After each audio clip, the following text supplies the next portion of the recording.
पहलगाम की वही खूबसूरत वादी है जिसे लोग मिनी स्विट्ज़रलैंड कहते हैं। लेकिन 22 अप्रैल 2025 को इस जन्नत जैसी जगह में एक ऐसा हादसा हुआ जिसने न केवल कश्मीर को बल्कि पूरे देश को हिला कर रख दिया। ये 2019 के पुलवामा हमले के बाद कश्मीर में हुआ सबसे बड़ा आतंकी हमला था।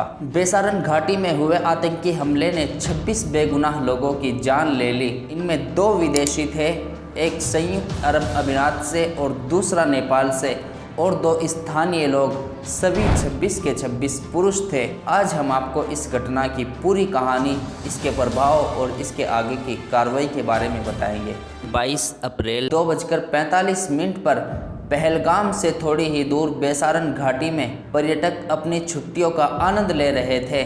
कुछ टहल रहे थे, कुछ घुड़सवारी कर रहे थे और कुछ वहां की खूबसूरती में खोए हुए थे। लेकिन अचानक 4 हथियारबंद आतंकवादियों ने इस शांत जगह को नरसंहार का मैदान बना दिया। आई विटनेसेस के अनुसार हमलावरों ने पर्यटकों को अलग अलग समूह में बांटा, उनसे उनका धर्म पूछा और फिर बेरहमी से गोलियां बरसाई। इस हमले में 26 लोगों की जान चली गई, जिनमें से ज़्यादातर पर्यटक और सयाह थे और 17 से अधिक लोग घायल हैं। सुरक्षा एजेंसियों के अनुसार इस हमले की जिम्मेदारी लश्कर तैयबा के सहयोगी संगठन द रेजिस्टेंस फ्रंट TRF ने ली है। जांच में पता चला है कि आतंकियों ने पहले से इस हमले की रेकी की थी और बेसारन घाटी को इसलिए चुना क्योंकि ये नाकाबिल रसाई इलाका है जहां पर सुरक्षा बलों को पहुंचने में समय लग सकता है। पहलगाम हमला 2019 के पुलवामा हमले के बाद कश्मीर में हुआ सबसे बड़ा आतंकी हमला है। इस हमले ने न केवल पहलगाम की शांति को भंग किया बल्कि कई परिवारों के सपनों को भी चकनाचूर कर दिया। मृतकों में महाराष्ट्र, कर्नाटक, उत्तर प्रदेश और अन्य राज्यों के टूरिस्ट भी शामिल थे और वहां के लोकल कश्मीरी सैयद आदिल हुसैन शाह भी लोगों की जान बचाते बचाते गोली लगने से शहीद हो गए। इस हमले की खबर मिलते ही भारत सरकार और सुरक्षा बल तुरंत हरकत में आए। प्रधानमंत्री नरेंद्र मोदी अपना सऊदी अरब दौरा बीच छोड़कर दिल्ली लौटे। उन्होंने सोशल मीडिया पर कहा, इस आतंकी हमले के दोषियों को बख्शा नहीं जाएगा। होम मिनिस्टर अमित शाह श्रीनगर पहुंचे, जहां उन्होंने घायलों से मुलाकात की और पीड़ितों को श्रद्धांजलि दी। सुरक्षा मामलों की कैबिनेट समिति CCS यानी कैबिनेट कमेटी ऑन सिक्योरिटी की 2.5 घंटे की बैठक में 5 बड़े फैसले लिए गए, जिनमें भारत पाकिस्तान के बीच सिंधु जल समझौते को निलंबित करना शामिल है।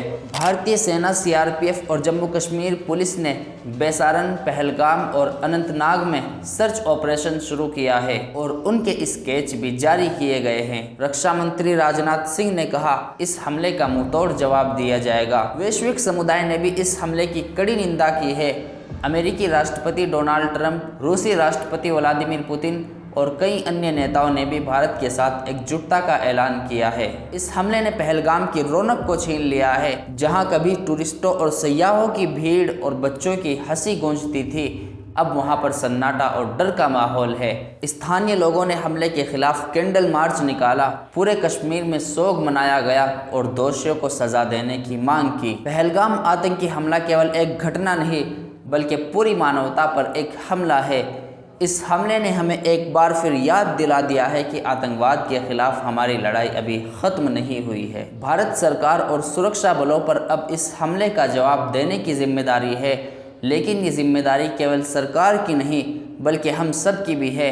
हमें एकजुट होकर शांति और भाईचारे का संदेश देना है। पहलगाम की वादियों में फिर से रौनक आएगी, लेकिन इसके लिए हमें आतंकवाद को जड़ से उखाड़ना होगा। इससे पहले हमें अपने देश में हिंदू मुस्लिम भाईचारे को बरकरार रखना होगा, नहीं तो फिर जो उनका मकसद था हमें आपस में लड़ाना, भारत की तरक्की को रोक देना और कश्मीर में अमन व शांति और टूरिस्टों को ख़त्म कर देना, वो उसमें कामयाब होते दिखाई देंगे अगर हम आपस में हिंदू मुस्लिम करते रहे।